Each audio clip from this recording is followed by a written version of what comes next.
जय श्री राम। महाराज जी के इस अद्भुत प्रसंग में सुने कि क्या बदलता है परिस्थितियां, लोग या समय। आइए जानते हैं।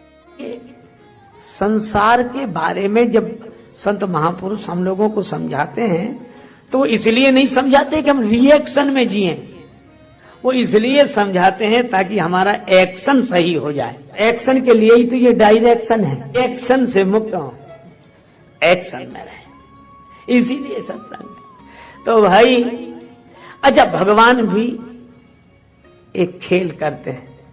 कब? जब कोई संसार के संबंधों में आसक्त होकर भगवान कोई का विस्मरण कर देता है, तब भगवान कहते हैं कि ठीक है, लेकिन जरा देखना, एक क्षण ऐसा आएगा कि तुम्हें हमारी ओर देखना पड़ेगा, क्योंकि ये तन कीमती है मगर है विनाशी, कभी अगले क्षण के भरोसे न रहना, निकल जाएगी छोड़ काया को पल में, सदा श्वास धन के भरोसे न रहना। क्षण में भोगी, एक क्षण में योगी, और क्षण भर में ज्ञानी, और क्षण में वियोगी। बदलता जो पल पल में वृत्ति अपनी, कभी अपने मन के भरोसे न रहना। वो जो मेरा मेरा कहेंगे जरूरी नहीं वे भी तेरे रहेंगे, मतलब से मिलते हैं दुनिया के साथी, सदा इस मिलन के भरोसे न रहना। और हम सोचते काम दुनिया के कर लें, धन धाम अर्जित कर नाम कर लें, फिर एक दिन बन के साधु रहेंगे, उस एक दिन के भरोसे न रहे। राजेश अर्जित गुरु ज्ञान कर लो, या प्रेम से राम गुणगान कर लो, अथवा श्री राम नाम रटो नित नियम से, किसी अन्य गुण के भरोसे न रहना। इसलिए भाई, संसार में रहते हुए भगवान पर भरोसा रखकर, भगवान में मन लगाकर, तन को संसार में रखो, मन को भगवान में रखो। देखो, दो चीजें हैं, एक है दिल, एक है दिमाग। आपने देखा होगा कई बार लोग रोते हुए आते। एक सज्जन आए मेरे पास बैठकर, बड़े दुखी थे, रोने लगे। हम क्या हुआ? और हमारा तो दिल टूट गया। अरे हमका दिल किसने तोड़ दिया? घर वालों ने। इतना भरोसा था, उन्होंने तो हमारा दिल तोड़ दिया। दिल, बात वो सही कह रहे हैं कि घर वालों ने दिल तोड़ दिया या अपनों ने दिल तोड़ दिया। अच्छा, जब दिल तोड़ते तो अपने ही तोड़ते, दूसरों को जरूरत क्या है जो तोड़े? नहीं तोड़ेंगे। कौन कहता जाने वाले याद फिर आते नहीं? कौन कहता जाने वाले याद फिर आते नहीं? तोड़ के दिल जाते जो, दिल छोड़ के जाते नहीं। अपने वाले ही सताते, गैर तो बदनाम है, और दोस्त से मिलते जो गम, दुश्मन भी दे पाते नहीं। अच्छा, एक बात बताओ, राम कथा यही सिखाती है। राम जी की कथा, विभीषण जी भी पिटे और सुग्रीव जी भी पिटे, तो अपनों से ही पिटे से थोड़ा उन्हें ठीक लगा। तो फिर हमने उनसे कहा कि दिल टूट गया, ये तो दुख की बात है, पर तुमसे कहा किसने था कि घर दिल से चलते हैं? काहे को लगाया था? तो बोले फिर करते क्या? हमने कहा देखो, एक सीधी सी बात है, ये घर दिल से नहीं दिमाग से चलते हैं। और में दिमाग से रहना चाहिए, संसार में समझ पूर्वक रहना चाहिए। तो फिर क्या करें? हमने कहा दिमाग से संसार में रहो, घर में रहो, परिवार में रहो, और दिल से भगवान में रहो, यही। लेकिन भगवान में हम अकल लगाए, भगवान में तो ऐसी अकल लगाए हैं कि वो हैं भी कि नहीं, आज तक विचार कर रहे हैं। दुनिया पर विश्वास और भगवान पर विचार होना चाहिए कि दुनिया में रहें तो विचार पूर्वक, और भगवान में रहें तो विश्वास पूर्वक। देवकी माता ने विश्वास कर लिया कि मेरे भाई जैसा महान कोई नहीं है। इतना बड़ा होने के बाद मेरे रथ का सारथी बन गया। बहन को कितना चाहता है, कितना चाहता है। पर सच्ची बात यह है कि संसार में कोई किसी को नहीं चाहता, सब अपने को चाहते हैं, और अपने लिए ही सबको चाहते हैं। यह नियम है। भगवान ने कहा अच्छा, भगवान श्री कृष्ण ने सोचा कि पहले माता का ही भ्रम दूर करूं। जब वह रथ वन में पहुंचा, आकाशवाणी हुई, अरे कंस, जिस बहन को तू इतनी हार्दिकता से रथ में बिठाकर विदा कर रहा है, जिस बहन से तेरा इतना प्रेम है, इसी देवकी का 8वां लाल तुम्हारा काल होगा। इसी देवकी का 8वां बेटा तुम्हें मिटाएगा, तो मरोगे। बस इतना सुना तो अभी देवकी के हाथ जोड़ रहा था, मुस्कुरा मुस्कुरा कर देख रहा था। अब तो देवकी के बाल पकड़ लिए, तलवार खींच ली, सिर ही काट दो, न रहेगा बांस न बजेगी बांसुरी। देवकी ही नहीं रहेगी तो लाल कहां से होगा, और लाल कहां से होगा तो हमारा काल कहां से होगा। ये मौत को मिटाने चला है, मौत को मिटाने है। अच्छा देखो, इसको ये लगता है कि देवकी का काल मेरी तलवार में है, इसे दूसरों की मौत तो अपने हाथ में दिखाई देती है, लेकिन अभिमानी को कभी अपनी मौत नहीं दिखाई देती कि हमारी मौत किसके हाथ में है, उधर तो ध्यान ही नहीं जाता। कंस अगर प्रेम से भरा होता तो कहता कि भाई जो होना है वह तो होगा ही, प्राण तो एक दिन जाएंगे ही, कौन अमर रहा है, अब जो है ठीक है, लेकिन क्या प्राणों के डर से, प्राण जाने के डर से मैं ये प्रेम का मार्ग छोड़ दूं, धर्म का मार्ग छोड़ दूं। एक सज्जन हमें मिले, कहने लगे हम पहले बहुत दान पुण्य करते थे महाराज, बहुत दान पुण्य करते थे, पूजा पाठ करते थे, अब हमने सब बंद कर दिया। हमने कहा क्यों कर दिया? बोले बहुत धोखा हुआ हमें, किसी और उद्देश्य से देते हैं, लोग दुरुपयोग करते हैं। तो दूसरे क्या कहेंगे, ठीक किया, आजकल जमाना ही ऐसा, नहीं देना चाहिए, ये बड़े चालाक लोग हैं जो नाटक करते हैं, अरे इनके धंधे हैं, और वो कहते हैं इसीलिए मैंने तो बंद कर दिया। अच्छा, लगता तो है कि बड़ी सही बात कह रहे हैं, पर सही नहीं कह रहे हैं। हमने उनसे धीरे से पूछा, हमने कहा भोजन करने से पेट कितनी बार खराब हुआ? तो बोला कई बार। हमने कहा भोजन बंद कर दिया? बोले भोजन तो बंद नहीं किया हमने, व्यापार में घाटा होता तो क्या व्यापार बंद कर देते हैं? दान पुण्य मिला था बंद करने के लिए। हाँ ये है कि भोजन करने में पेट खराब हुआ, जिस चीज से हुआ उसे छोड़ दिया, दूसरी चीज लेने लगे। जहां धोखा हुआ तो वहां ना करें, दूसरी जगह करने लगे। दान पुण्य व्यापार करते हैं। तो जिसके जीवन में दान की महत्ता होगी, सेवा की महत्ता होगी, स्वभाव में होगा। बिच्छू और संत की कथा हम लोग सुनते ही हैं। बिच्छू ने कई बार डंक मारा, पर संत पानी में बहते हुए बिच्छू को हाथ पर रख लेते। किसी ने कहा कि बाबा ये बार बार डंक मारेगा, ये अपना स्वभाव नहीं छोड़ सकता। तो संत ने कहा कि जब बिच्छू अपना स्वभाव नहीं छोड़ सकता तो संत अपना स्वभाव कैसे छोड़ दे? यह है असली प्रेम। कंस का प्रेम असली नहीं है, ये प्रेम का धार्मिकता का दिखावा है। मौत की बात किसी ने कह दी, इतने में ही धर्म चला गया, प्रेम चला गया। इसलिए भाई लोग कहते हैं कि प्रेम में हम मर मिटने को तैयार हैं। प्रेम में लोग कहते हैं हम मर मिटने को तैयार हैं, और ये कैसा प्रेमी है कि जिससे प्रेम करता है उसी को मिटाने मारने को तैयार है। ये प्रेम नहीं है। प्रेमी तो कहता है कि हम चाहे ना रहें तुम रहो, और ये कहता है कि तुम आज ही मरो ताकि हम बने रहें। ये प्रेम है, ये धार्मिकता है। वसुदेव जी ने देखा संकट का समय, तो वसुदेव जी ने कंस की प्रशंसा की। ये नीति है, हर काम बिगड़ रहा हो तो ऐसे लोगों की तारीफ करना मजबूरी हो जाती है। वो महान है नहीं, लेकिन चलो महान कार्य हो जाए प्रशंसा से, तो प्रशंसा करने में क्या? अरे आप तो पुरुष हैं और आपको यह शोभा नहीं देता, और आपको देवकी से डर नहीं है, देवकी के 8वें लाल से डर है। तो इनकी जैसे जैसे जो 8वें लाल का जन्म होगा मैं लाकर आपको दे दूंगा, आप उसे मार देना। कंस को लगा कि बात ठीक है, अभी बदनामी भी होगी और ये ठीक नहीं। बोला अच्छा जाओ घर में रहो, पर रखवाली रहेगी, सब देखते रहेंगे। अच्छा अब ये कथा बड़ी अजीब है, विचित्र कथा है। आराम से वसुदेव देवकी जी अपने घर में रहने लगे। कंस के पहरेदार रहते थे, पर हमारे महात्मा देवर्षि श्री नारद जी पहले तो भवन में ही रहते थे, फिर तो कंस ने उनको जेल में डाल दिया, बंदी गृह में रहो। एक लाल का जन्म हुआ, वसुदेव लेकर आए। कंस ने कहा कि मेरी इससे कोई शत्रुता नहीं है, मुझे तो 8वें की जरूरत है।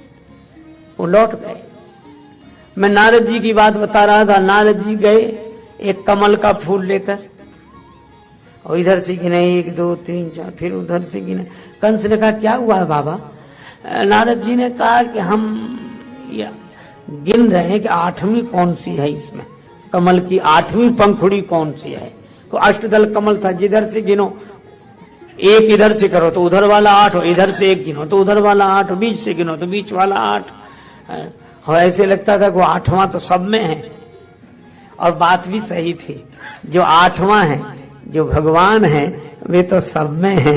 अब कंस ने दूसरा अर्थ लिया कि इसमें तो पहला भी 8वां हो सकता है और 8वां भी पहला हो सकता है। तो उसने कहा कि अब एक को भी नहीं छोड़ेंगे, मिटाओ, सबको मारो।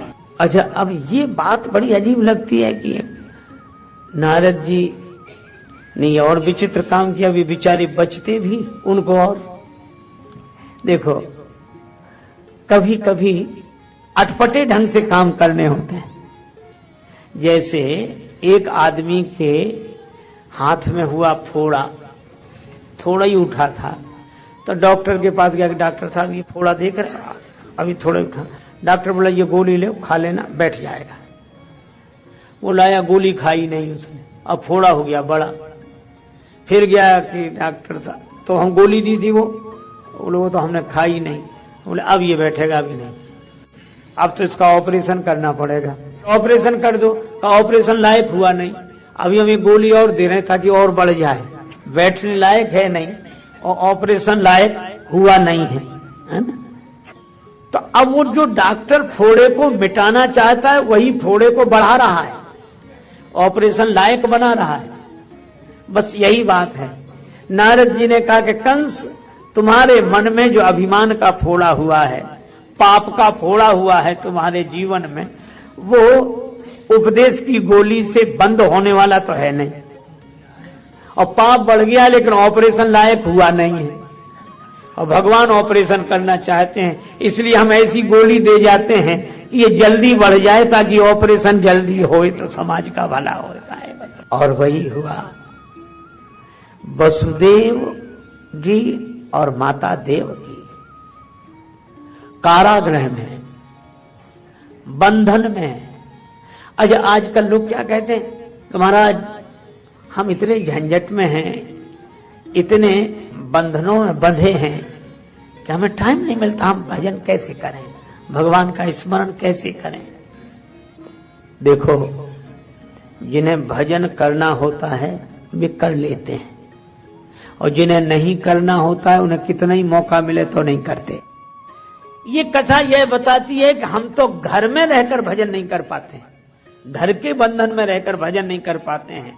और वसुदेव जी और माता देवकी तो जेल में रहकर भजन कर लेते हैं। अच्छा, जेल से घर तो कुछ ठीक ही होगा, पर यह कथा यह कहती है कि हम बंधन में रहें, जगत के बंधन में रहें, पर परमात्मा के बंधन में रहें, बंधन में रहकर वंदन करते रहें, भगवान को पुकारें, भरोसा रखें। इखलाक में जो दब जाए वो जेर नहीं होता, ताकत पे जो इतराए वो शेर नहीं होता, और दरबारे इलाही से मायूस ना हो ऐ बंदे, देर तो होती है मगर अंधेर नहीं होता। भरोसा, और इसीलिए विश्वास करना बहुत कठिन। श्याम से दिल को लगाना कोई मजाक नहीं, जीते जी जान से जाना कोई मजाक नहीं। कामी क्रोधी लालची इनसे भक्ति न होए, भक्ति करे कोई सूरमा, जाति वरण कुल खोए। भगवान को याद, बस हम देखते हैं आप, कौन कहता है मुझे होश नहीं, आप देख रहे हैं, ठीक है। कितना सुंदर नाम, वसुदेव, वासुदेव, भगवान का नाम ही से, जिनमें देवत्व का निवास हो, देव का निवास हो, देव प्रकट हो गए हो। और देव की मति कौन? बुद्धि कैसी? जो परमात्मा की हो गई हो, देव की, अपने नहीं, देव की, जो भगवान की हो जाए। ये भक्ति और ज्ञान, जो जिसमें केवल भगवान शेष रह जाए वह ज्ञान, और जो भगवान की हो जाए जिसकी बुद्धि, वो भक्ति। ये भक्ति और ज्ञान। अच्छा, इनको बांध कौन किसने रखा? कंस ने। ये देहाभी मान ही कंस है, पर कंस को यह पता नहीं कि कंस वसुदेव जी देवकी जी के देह को बांध सकता है, पर नेह को नहीं बांध सकता। देह बंधन में है, लेकिन इनके मन का नेह तो परमात्मा के बंधन में है। यह इसीलिए भाई, रन में वन में डगर में कहूं रहे यह देह, तुलसी सीता राम सो लगो चाहिए ने। इसलिए प्रभु श्री हरि स्वीकार करते हैं सदा, माने पुकार। श्री हरि स्वीकार करते हैं सदा जब दिल से होती है, मगर मुश्किल तो ये है, बात ये मुश्किल से होती है। पुकार प्रभु तक पहुंची। भगवान के आने के पहले शेष भगवान आए, और उनको भी भगवान की माया ने देवकी जी के गर्भ से माता रोहिणी के गर्भ में स्थापित किया शेष भगवान। अब भगवान की प्रतीक्षा। देखो, शेष भगवान पहले आ गए, भगवान बाद में आए। कभी शेष पहले, विशेष बाद में भगवान। और शेष सैया है भगवान। और यही है, भगवान देवकी माता के गर्भ में आए, देवताओं ने स्तुति की, सत्य स्वरूप परमात्मा की स्तुति की।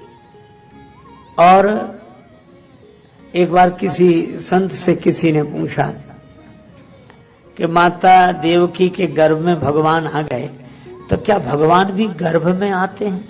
और यह संस्मरण पूज्यपाद श्री स्वामी अखंडानंद सरस्वती जी महाराज के द्वारा उल्लेखित है। वे ही श्रीमद् भागवत की कथा कर रहे थे, और जब ये हुआ कि देवकी माता के गर्भ में भगवान आए तो देवताओं ने स्तुति की। तो इस प्रसंग की चर्चा पूज्य स्वामी जी महाराज कर रहे थे, तो एक श्रोता खड़े हो गए कि भगवान भी गर्भ में आते हैं। फिर भगवान में साधारण आदमी में क्या अंतर रहा? भगवान भी गर्भ में आए। भगवान कोई हमारी तुम्हारी तरह है भगवान। तो पूज्य स्वामी जी महाराज बताते थे कि हम कुछ उत्तर देना चाहते थे, कुछ बोलते इसके पहले ही पूज्य श्री उड़िया बाबा जी महाराज विराजमान थे, तो उन्होंने श्रोता को उत्तर देने की जगह उसी से प्रति प्रश्न कर दिया। वह उसने पूछा कि क्या भगवान भी गर्भ में आते हैं, माता के गर्भ में आते हैं भगवान? तो उड़िया बाबा जी ने कहा, क्या भगवान माता के गर्भ में नहीं है? जब तुम कहते हो कि सब जगह है, ईशावास्यमिदं सर्वम यत्किंच जगत्याम जगत इदम सर्वम ईश आवास्य, सब जगह परमात्मा है। तो जब सब जगह है तो माता का गर्भ क्या सब जगह से अलग है? कण कण में है, क्षण क्षण में है, भीतर बाहर इधर उधर सब जगह है, बस माता के गर्भ में ही नहीं है। बात है, सब जगह है, भीतर बाहर कण कण क्षण क्षण में सब जगह, बस मूर्ति में नहीं है। अरे भाई, भगवान सर्वत्र हैं, सब में है, सब जगह है। और इसीलिए तो भक्ति स्वतंत्र, भक्ति इसी अर्थ में स्वतंत्र है। देखो, आपको मामा की भक्ति करनी हो तो वहां जाना पड़ेगा जहां मामा है, माँ की भक्ति करनी पड़े तो वहां जाना पड़ेगा जहां माँ है, बाप की भक्ति करनी तो वहां जाना पड़े जहां हैं पिताजी। लेकिन भगवान की भक्ति करनी पड़े कहीं नहीं जाना, आप जहां है वहीं शुरू करो, क्योंकि वो तो वहीं है, सब जगह। इसीलिए भक्ति स्वतंत्र। अच्छा, किसी नाम में पुकारो, सब नाम उनके हैं, किसी रूप में का ध्यान करो, सब रूप उनके हैं, और सब जगह वे हैं, सब नामों में वे हैं, सब रूप में वे हैं। इसीलिए भगवान से कहा, हम किस नाम से पुकारें कि आ जाएं? भगवान ने कहा, ये तुम्हारे लिए छोड़ दिया, तुम जिस नाम से पुकारो आएंगे हम ही, तुम जहां बुलाओ हम वहीं होंगे। यही बात है। तो भगवान माता देवकी के गर्भ में आए, भीतर आए भगवान। और भगवान भीतर से ही प्रकट होते हैं, भक्ति के भीतर से प्रकट होते हैं। अच्छा, एक अद्भुत बात, भगवान जब प्रकट हुए, एक अनोखी बात है, भगवान अंधेरे में आए, भगवान जेल में आए, भगवान रात में आए। और कितनी अद्भुत बात, क्या ऐसा करुणाधनी और कौन होगा? अगर कोई जेल का बंधन तोड़कर उन तक नहीं पहुंच सकता, कोई बंधन तोड़कर उन तक नहीं पहुंच सकता, तो वे करुणाधनी बंधन स्वीकार करके आ जाते हैं। नहीं पहुंचते तो हम तुम तक पहुंचेंगे। वही बात है, लेके जटायु जी के पंख कट गए, धरती पर पड़े थे, पर आंख बंद किए, राम राम राम। किसी ने जटायु जी से कहा, अब तो आपके पंख कट गए, अब भगवान तक कैसे पहुंचेंगे? यह तो दुर्भाग्यपूर्ण रहा। जटायु जी ने कहा, यह तो सौभाग्य है। क्यों? पंख होते तो जिम्मेवारी मेरी थी कि उड़कर भगवान के पास जाऊं, और पंख नहीं रहे तो अब जिम्मेवारी भगवान की है। अब तो भगवान की जिम्मेवारी है, अब मेरी नहीं है। वसुदेव देवकी जी भी यही सोचते हैं कि अगर जेल में न होते तो जिम्मेवारी हमारी थी कि हम भगवान के धाम में चलकर जाएं, भगवान के तीर्थों में चलकर जाएं। लेकिन अगर हम जेल में हैं तो अब भगवान के पास जाने की हमारी जिम्मेवारी नहीं है, अब तो भगवान को हमारे पास आने की जिम्मेवारी है। अब भगवान का दायित्व है कि वो आए। अच्छा, एक बात है, मैं क्या कहूं, मारीच जा रहे थे, हिरण बनकर आए थे, भगवान पीछे चले तो मारीच भागे आगे और देखें पीछे। भगवान ने कहा, जब इधर देख रहे तो उधर काहे को भाग रहे, फिर रुक ही जा, और भाग रहे तो इधर काहे को देख रहे, भागना उधर और देखना इधर। ये बात समझ में नहीं आई। तब मारीच ने कहा कि प्रभु, दो के बीच में ये जिंदगी फंसी है, ये जीवन। क्या? बोले, एक और भाग्य है, एक और भाव है। भाग्य उधर ले जा रहा है और भाव इधर देखने के लिए मजबूर कर रहा है। तो भगवान ने कहा कि क्या देख रहे? मारीच ने कहा, सन्मुख होई जियो मोहि जबहि, जन्म कोटि अग नासो तबहि। ये सुनकर आया था आपकी शरण में। भगवान बोले, शरण में आए थे तो भागे क्यों? बोले, दूसरी बात याद आ गई, आप यह भी तो कहते हैं, मोहि कपट छल छिद्र न भावा, और मैं हूं कपटी इसलिए भागा। अच्छा, कपट तो आपसे दूर भागता ही है, इसीलिए मैं भाग रहा हूं। भगवान ने कहा, अच्छा सो तो ठीक है कि भाग तो रहे हो, लेकिन इधर क्या देख रहे हो? मारीच ने कहा कि ये देख रहे हैं कि मैं तो आपके पास नहीं आ सकता क्योंकि कपटी हूं, लेकिन मैं ये देख रहा हूं, क्या आप भी मुझ तक नहीं आ सकते? आपकी माया से विवश हैं। यही हनुमान जी ने कहा, तो माया बस फिरे भुलाना, ताते मैं नहीं प्रभु पहचाना। हम तो आपकी माया के बस में हैं, लेकिन भगवान आप भी हमें भूल गए, आपको कौन सी मजबूरी है? और मारीच ने कहा कि हम पीछे मुड़कर यही देख रहे हैं कि हम तो आप तक नहीं पहुंच सकते, लेकिन क्या आप भी हम तक नहीं पहुंच सकते? यही वसुदेव देवकी जी का भाव कि हम तो मजबूर हैं, हम तो आप तक नहीं पहुंच सकते, लेकिन क्या आप भी हम तक नहीं पहुंच सकते? देखो, जो भगवान तक नहीं पहुंच सकते, उनकी पुकार परमात्मा तक पहुंच जाती है, और वह याद ही दया बनकर उन दया निधि को प्रकट कर देती है जीवन में। वहां पर जब कभी घबरा के तेरा नाम आता है, सुना है तेरी रहमत का सहारा काम आता है। नाम प्रकट हुए। अच्छा, कब? रात में। क्यों? देखो, रात में अपने को भी कोई सहारा नहीं दिखाई देता, अपना हाथ भी अपने को नहीं दिखता, और अपनों का भी सहारा नहीं दिखता। सब सो रहे होते, सब सो रहे हैं रात में, अपना हाथ भी अपने साथ नहीं। जब इतनी घोर निराशा हो, उस निराशा के अंधकार में जब कोई सहारा ना हो, तभी सर्वेश्वर भगवान प्रकट होकर कहते हैं कि हम तुम्हारे हैं, चिंता मत करो। चिंता, निराशा की अंधेरी रात में जहां आशा का कोई दिया न जल रहा हो, उस अंधेरी निशा में स्वयं भगवान प्रकट होकर कहते हैं कि मैं हूं तुम्हारे साथ, चिंता मत करो।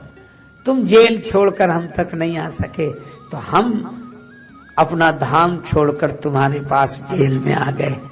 अगर तुम जगत के बंधन से ऊपर नहीं उठ सकते, वंदन कर सकते हो, तो चलो कोई बात नहीं, हम ऊपर से नीचे उतरकर तुम्हारे जगत में आ जाते हैं, तुम्हारे पास आ जाते हैं।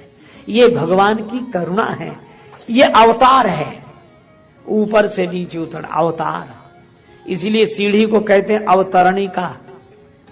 अच्छा, सीढ़ी के दो पाए, एक नीचे एक ऊपर। एक आदमी छत पर खड़ा था, बोले इन सीढ़ियों से ऊपर आ जाओ, हम मिल जाएंगे। तो कई लोग चढ़ गए, एक आदमी बड़ा कमजोर, बोले साहब हम तो नहीं चढ़ सकते। तो ऊपर वाले ने कहा फिर हम तक नहीं पहुंच सकते। तो उसने कहा कि इन सीढ़ियों का उपयोग क्या केवल ऊपर चढ़ने के लिए होता, नीचे उतरने के लिए नहीं होता? तो ऊपर वाले ने कहा कि होता है। बोले तो इन सीढ़ियों का आधार लेकर जो ऊपर चढ़ सके सो ठीक, जो नहीं चढ़ सके तो इन सीढ़ियों का आधार लेकर आप ही नीचे उतरा। तो ये संकेत क्या है? ये साधना ही सीढ़ी है, और इसके दो पायदान है, दो सीढ़ियां हैं। कौन सी? एक नाम, एक रूप, और ऊपर है परमात्मा। वे कहते हैं तुम नाम रूप से ऊपर उठाओ तो हम मिल जाएंगे। तो जो समर्थ हैं वे नाम रूप से ऊपर उठ गए, परमात्मा तक पहुंच गए। लेकिन भक्तों ने कहा हम निर्बल हैं, हम नाम रूप से ऊपर नहीं उठ सकते, तो तुम ही नाम रूप लेकर नीचे उतर आओ तो बड़ी कृपा होगी। नाम रूप से ऊपर उठकर परमात्मा तक पहुंच गए, वे ज्ञानी जन हैं। पर भक्तों के लिए भगवान अपना कोई नाम और रूप लेकर प्रकट हो जाते हैं, ये अवतार है। और वही हुआ, भगवान प्रकट हुए। एक बार एक सज्जन से चर्चा हो रही थी, तो ऐसी विनोद की बात है, तो उन्होंने हमसे कहा कि आप राम जी के भक्त हैं। हमने कहा हाँ, अगर हैं तो तुम अपनी बात कहो। बोले आपके राम जी तो दिन में आए, पर कृष्ण भगवान तो रात में आए, क्यों आए? तो मुझे विनोद में एक बात सूझी। अरे हम कहा उनको रात में आना ठीक। बोले क्यों आए? अरे हम कहा चोर तो रात में ही आएंगे, दिन में थोड़े ही आएंगे। चोर तो रात को ही आएंगे, दिन में थोड़े ही आएंगे। सो मैंने तो विनोद में कहा था वो ऐसा कैसे कहते हैं, और कृष्णस्तु भगवान स्वयं, और आपको पता उन्हें कोई नहीं पकड़ पाया। हमने कहा वो चोर कैसा जिसे कोई पकड़ ले? अरे बोले वो रातों रात चले भी गए। हमने कहा चोर सवेरे तक थोड़े ही रहते, रात को ही चले जाते हैं। लेकिन भैया यह है तो विनोद की बात, और भगवान कैसे चोर हैं। नवाम भुज श्यामल कांति चौरम, श्री राधिकाया हृदय से चौरम, अनेक जन्मार। और आपको पता उन्हें कोई नहीं पकड़ पाया। हमने कहा वो चोर कैसा जिसे कोई पकड़ ले? अरे बोले वो रातों रात चले भी गए। हमने कहा चोर सवेरे तक थोड़े ही रहते, रात को ही चले जाते। लेकिन भैया यह है तो विनोद की बात, और भगवान कैसे चोर हैं। नवाम भुज श्यामल कांति चौरम, श्री राधिकाया हृदय से चौरम, अनेक जन्मार्जित पाप चौरम, चौराग्रगण्यम पुरुषम नमामि। ऐसा चित चोर कौन? श्री कृष्ण प्रकट हुए और कहा, भगवान ने कहा मैं ही तुम्हारा 8वां पुत्र हूं। प्रकाश हो गया। निराशा के अंधकार में नारायण प्रकट हो जाएं तो प्रकाश हो ही जाता है। भगवान का दिव्य दर्शन हुआ। माता देवकी जी को, वसुदेव जी को सभी आनंदित हुए। अच्छा, भगवान भी बड़े विलक्षण, कहने लगे गोकुल भेजो। वसुदेव जी ने कहा कि भेजें तो तब जब हम खुद जा सकें। ये देख रहे हो हथकड़ी, पांव में बेड़ी, हम कैसे ले जाएं? हम तो खुद बंधन में। भगवान बोले नहीं, हमको तो ले चलो, ले चलो, हम यहां नहीं रह सकते, हमें लीला करनी है। अच्छा, लीला कहाँ होगी? लीला तो गोकुल में होगी। अच्छा, गो कहते हैं इंद्रियों का, इंद्रियों का कुल जहां है, इंद्रियों का समूह जहां है, भगवान की लीला तो वहां होगी। जहां आंखें उनका रूप देख सकें, जहां श्रवण उनकी वाणी सुन सकें, जहाँ रसना उनका प्रसाद ले सके, वाणी उनका कीर्तन कर सके, हाथ उनको प्रणाम कर सके, चरण दौड़कर उनसे मिलने के लिए चल सके। इंद्रियों का कुल गोकुल वहीं लीला होगी। इसलिए मुझे यहाँ